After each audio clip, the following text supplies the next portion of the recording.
Hola, bienvenidos hoy a esta nueva clase donde vamos a continuar aprendiendo un poco más de Haskell.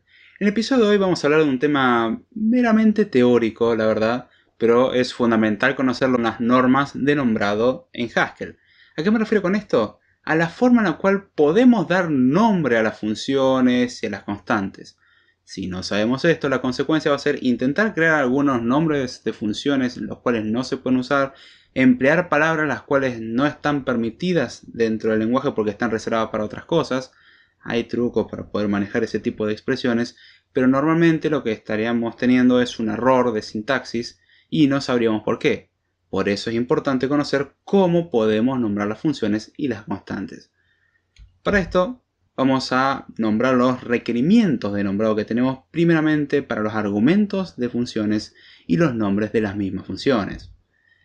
En principio, deben comenzar siempre en minúsculas. Esto es fundamental a la hora de nombrar una función. La primera letra tiene que ser minúscula. Así que ese es un requisito importante. Debe ser un carácter, obviamente. Puede contener letras en minúscula, letras en mayúscula, puede tener dígitos, puede tener guiones bajos, no guiones normales, guiones bajos, y puede tener comillas simples. ¿Para qué quisiéramos eso? Bueno, se lo conoce en la jerga matemática como elementos primados. Queremos tener una variable que es la variable de entrada, por ejemplo, x, y quisiéramos tener, o el argumento x, y quisiéramos devolver la salida que sería x más 1. Entonces podríamos generar un temporal el cual sea x' es igual a x más 1. Puede parecer no muy trivial, pero sirve cuando definimos más bien funciones, las cuales son bastante complejas. Entonces seccionamos su comportamiento en la función a la cual vamos a llamar, y luego, como la función que vamos a llamar tiene pocos argumentos, llamamos a una función que tiene más información. Por ejemplo, una función que tiene que ir iterando puede aprovechar este beneficio de ser una versión primada, la cual nosotros no vamos a llamar, llamamos a la versión original y listo. Vamos a ver ejemplos a lo largo del curso, no se preocupen por eso, pero lo importante a llevarse hasta ahora es que tenemos que las funciones deben empezar con minúscula y después el resto del nombre puede tener letra minúscula, mayúscula, dígito, guiones bajos y comillas simples. Tenemos por ejemplo la función myFun, que sería la contracción de myFunction, mi función. Vemos que arranca con minúscula, tiene una mayúscula en el medio, no pasa nada, no puede tener espacios obviamente. Sabemos que en Haskell el espacio es prácticamente una forma de decir aplicar. Es un separador en principio y también sirve para aplicar. La única excepción a esto es dentro de un string. Pero todavía no vimos strings. Tenemos por ejemplo fun1, válido, tiene un número. Tenemos arg2, es perfectamente válido. Fun1 será una función que se llama fun1. El arg2 podría representar el segundo argumento. Le quisimos poner arg2 porque nos pareció razonable, lo que sea. Tenemos por ejemplo x'. La prima sería la comilla simple en sí. Y se puede utilizar eso para decir, bueno, esto es una variable primada. Se lo conoce así, o x con una comilla arriba, como lo quieran llamar. Si quieren llamarlo correctamente, se le dice primada. Y así puede ser x segunda, que es x'', y así podemos poner todas las comillas que queramos. La verdad no va a variar mucho, obviamente no abusar de esto porque después nos comemos una comilla y el significado cambia completamente. No, que esta era la segunda, no, esta era la tercera. A lo sumo, primar 2 veces. Ya 3 veces creo que es un abuso. No conviene, ya a esa altura es mejor dividirlo en varias funciones o poner otros nombres para que sea un poco más claro. Cuando vemos monedas creo que eso tiene mucho más sentido, de hecho, el trabajar con variables primadas.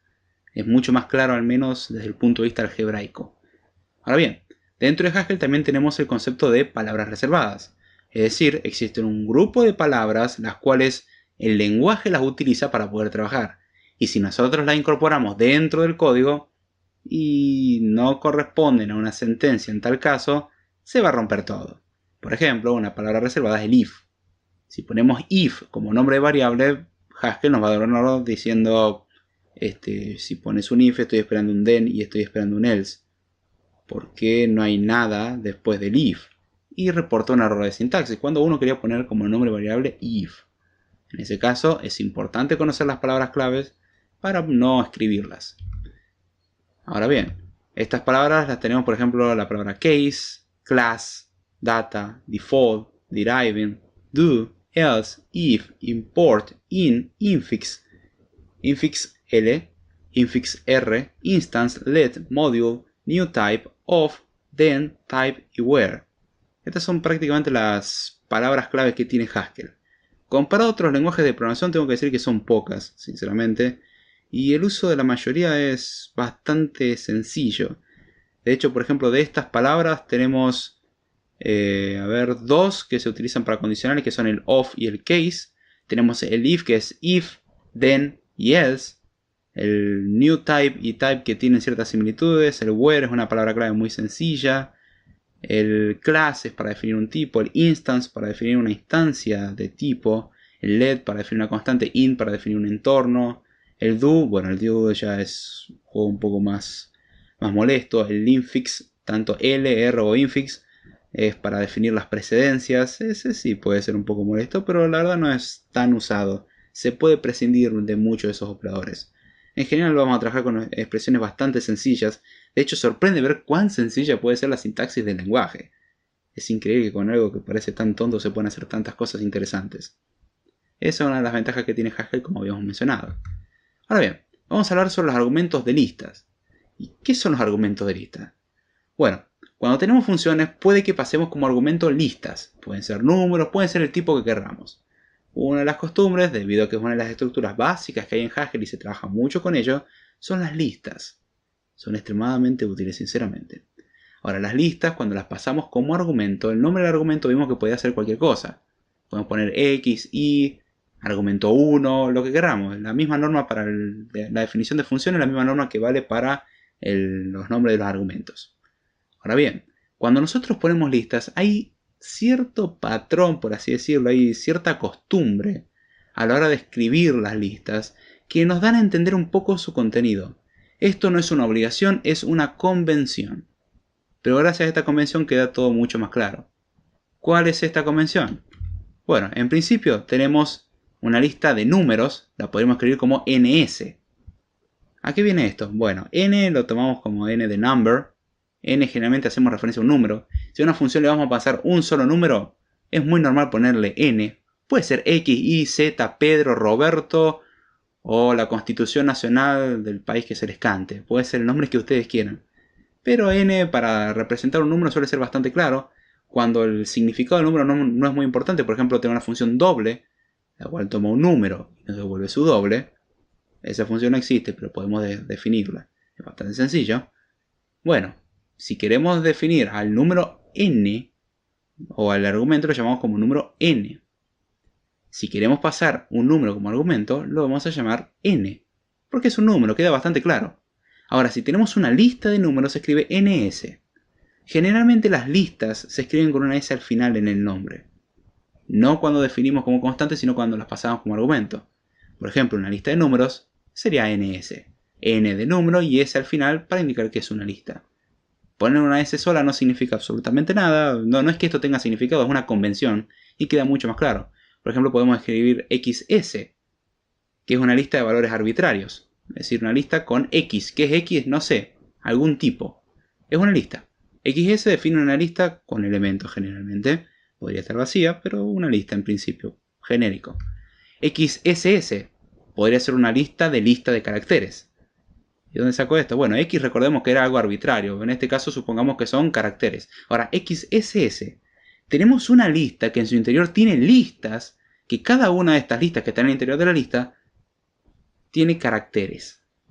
Pueden ser perros, gatos voladores o lo que usted quiera. Pero la idea es esa.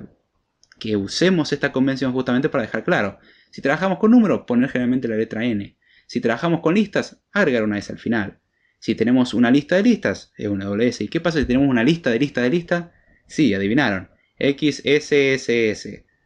Y así podemos seguir todo lo que queramos. Les recomiendo no pasar de lista de listas. De por sí trabajar con listas de listas puede marear un poco. Es una matriz prácticamente hablando. Y eso puede marear. No quiero mencionar lo que es que tener una lista de listas. Es lo suficientemente confuso para no querer hacerlo. No es necesario complicársela tanto. Cuando llegamos a esos grados, hay veces que es necesario abstraer un poco y crear estructuras de datos propias para almacenar ese tipo de información que nos sea mucho más cómodo el manejo. Vamos a ver todo eso obviamente más adelante. Y bueno, la idea del episodio de hoy era ver estas convenciones, entender cómo nombrar a las funciones, cómo nombrar a los argumentos y cómo nombrar en particular a los argumentos de listas, de tipo lista. y de paso algún que otro número, ¿no? Como vimos con la N. Pero esa es la idea a llevarse de hoy. Tener esto en cuenta para que si les aparece algún error diciendo que hay un error de sintaxis, entiendan de que probablemente hayan usado alguna de las palabras claves aquí mencionadas. Tengan cuidado con estas y ya está. Traten de poner nombres claros y esa es toda la recomendación que les puedo dar por ahora. Así que bien, ya sin mucho más, con esto cerramos este episodio. Espero que les haya gustado. Con esto me despido y será hasta la próxima.